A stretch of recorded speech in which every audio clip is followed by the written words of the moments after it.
Hello students, welcome to Phoenix Science Foundation course. I am Professor Ravina Biswas, done my bachelor's from Somaya College and master's in science from St. Xavier's, Mumbai. I am going to speak on 11th standard subject Biology, chapter Morphology of Flowering Plants. Before going towards our topic, let's understand what is morphology. Morphology is the study of external features of plants with respect to its arrangement, relationship of organs. In the picture, you can see the part which is underground is called as root system and the part which is above the ground is called as shoot system. Plant body consists of roots, stem and leaves. अगर आप stem की तरफ देखोगे, so you can see the part where leaf is attached is called as node, and the distance between the two nodes is called as internode. At the apex, there is a presence of apical bud which results or responsible for the shoot growth in the plant. There are three basic organs: roots, stem and leaves. Let me take you to the wonderful journey towards the plants.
So, how beautiful our Mother Earth look when she is colored green.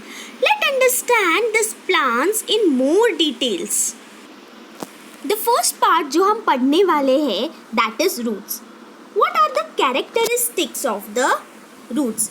इतने छोटे में से seed में से radical जो होता है वो root system बनाता है. The radical from the seed give rise to the roots and it moves towards the soil.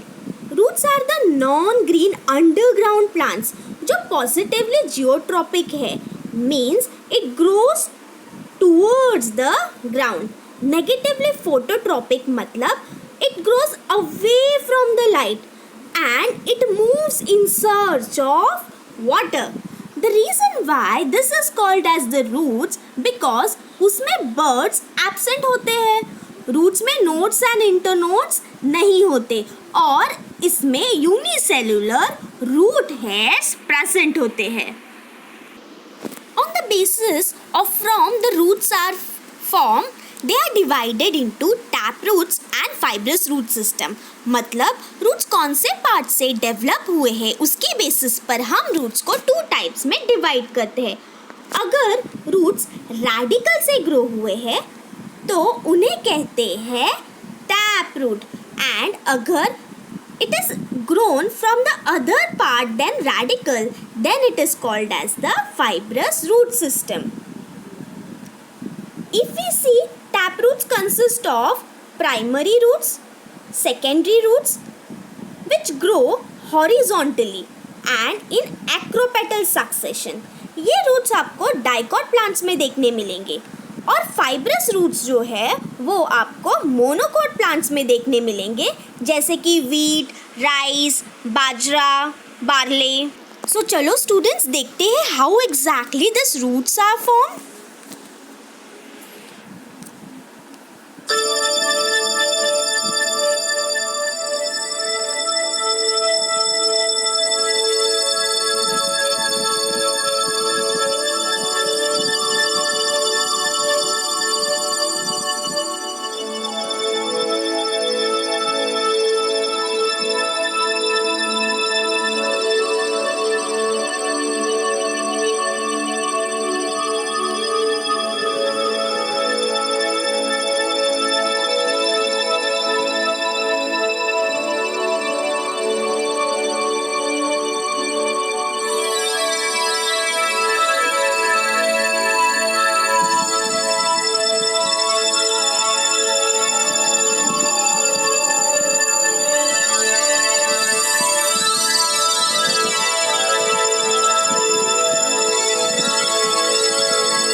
So समझा बच्चा लोग how exactly the seed germinate and form a big plant.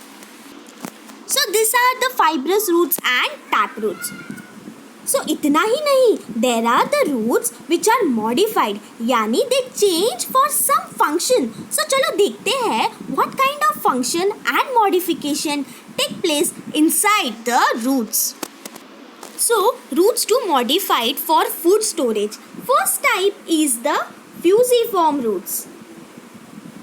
Means ये roots middle part में swollen हो जाता है because of storage of food and end part becomes tapering like a spindle. जैसे कि एग्जाम्पल आप देख रहे हो radish में होता है. Conical roots are those roots जो base में broad होते हैं and narrow at downs at towards the apex. Example you can see carrot. The third type is the napiform roots.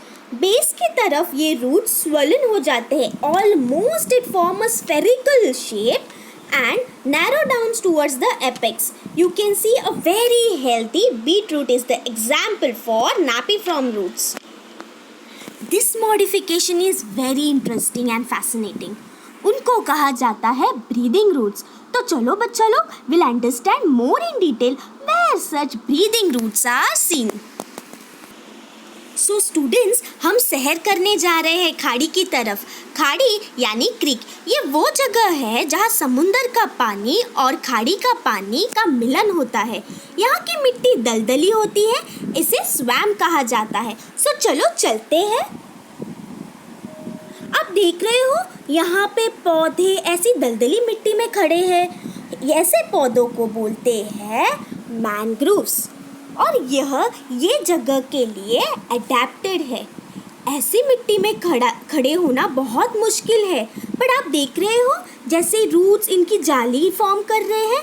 ये इन मिट्टी में खड़े होने के लिए ये पौधों को सहारा देने वाले रूट्स हैं. ये रूट्स को कहा जाता है प्रॉप रूट्स.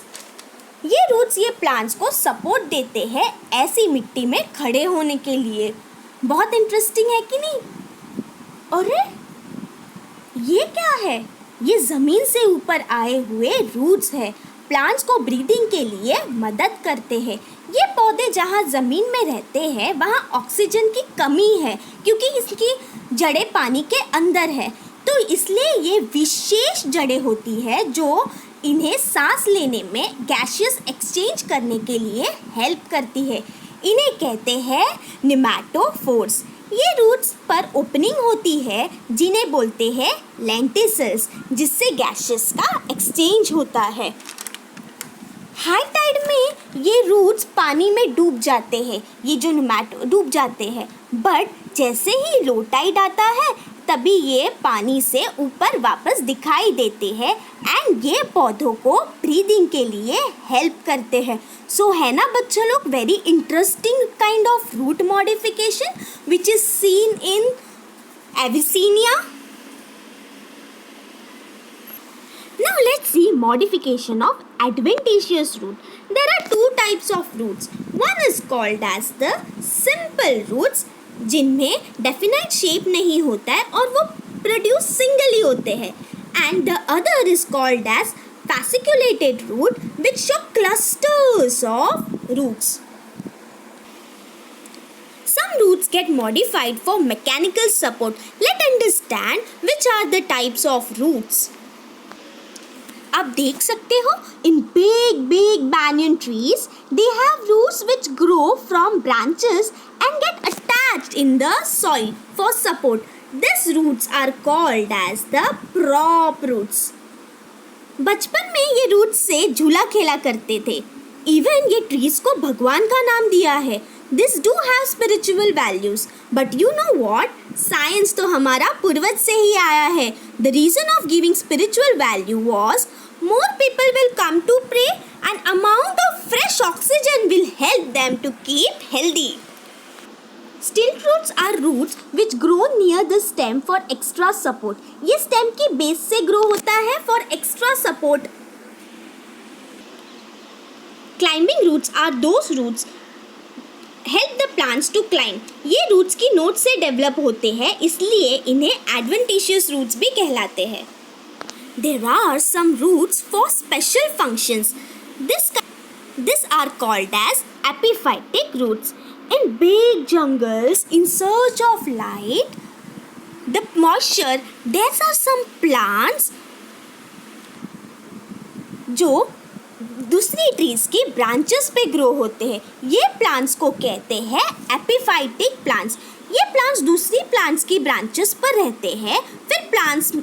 फिर ये प्लांट्स वाटर कैसे एब्जॉर्ब करेंगे? ये प्लांट्स में स्पेशल टाइप ऑफ रूट्स होते हैं, उन्हें कहते हैं एपिफिटिक रूट्स. इन प्लांट्स में वेलामेंट टिश्यू होता है जो इनको एयर से मॉइस्चर एब्जॉर्ब करने के लिए हेल्प करता है. Some plants are like parasite. They live on other plants to absorb their nutrients. Some plants produces hostoria which they penetrate inside the xylem and absorb the water. जैसे Viscum इन plants को partial parasite कहते हैं. कोई plants पूरी तरह से दूसरे plants पर depend होते हैं, इन्हें total parasite कहते हैं. ये plants सिर्फ water ही नहीं तो food भी absorb करते हैं, जैसे कि कस्क्यूटा में होते हैं.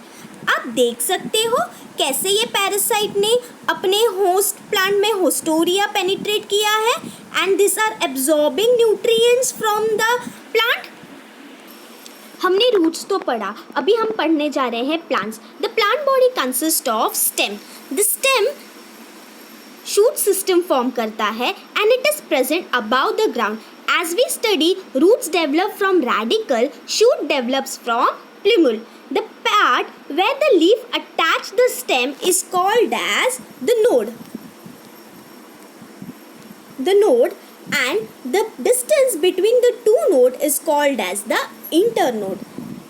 Stem पे leaves होते हैं जो petiole की मदद से stem से attached रहते हैं. Stem are responsible to carry out function जैसे plants को support करना, water conduction करना, मिनरल और ग्रोथ एंड स्टोरेज के लिए हेल्प करता है. Let understand some aerial modification of stems. Tendrils आपको जो प्लांट वीक होते हैं उनमें देखने मिलेगा. टेंड्रिल्स कैसे हैं? वायरी कॉइल्ड स्ट्रक्चर्स हैं जो प्लांट को सपोर्ट देते हैं. पैसिफ्लोरा में एक्सिलरी बर्ड जो है वो टेंड्रिल फॉर्म करता है. So let's see how exactly the tendril attached to the support and help the plants to grow.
समझा स्टूडेंट्स कैसे टेंड्रिल्स सपोर्ट देते हैं प्लांट्स को?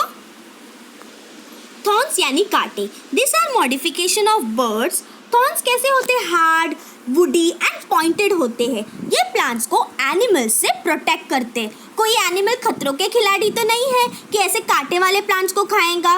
And this modification also help the plant for reducing transpiration. Hooks are seen in some plants which help the plant in climbing. आप देख सकते हो कि birds किस तरह से modified हुए हैं hooks में and it's helping the plants for climbing. जो प्लांट डेजर्ट में रहते हैं उनको ज़ेरोफिट्स कहा जाता है। डेजर्ट में पानी की कमी होती है, सो ट्रांसपिरेशन रिड्यूस करने के लिए ये प्लांट्स के लीव्स स्पाइन्स में कन्वर्ट हो जाते हैं और स्टेम है fleshy, thick, water retaining, photosynthetic phylloclade बन जाते हैं। जैसे कि आप देख सकते हैं ओपनशिया में लीव्स है जो स्पाइन्स बन गए हैं और स्टेम है जो फाइलोक्लेट में बन गया है। कोई प्लांट्स है जो स्पेशल टाइप ऑफ मॉडिफिकेशन देखने मिलता है। ये प्लांट्स के बर्ड्स फूड स्टोर करते हैं एंड फॉर्म बल्बिल्स। ये बल्बिल्स वेजिटेटिव प्रोपोगेशन करते हैं। If the bulbil falls off, it produces the new plant. Some stems show subaerial modification, यानी ग्राउंड से नज़दीक होने वाले मॉडिफिकेशन, और you can say this plants are partly underground plants.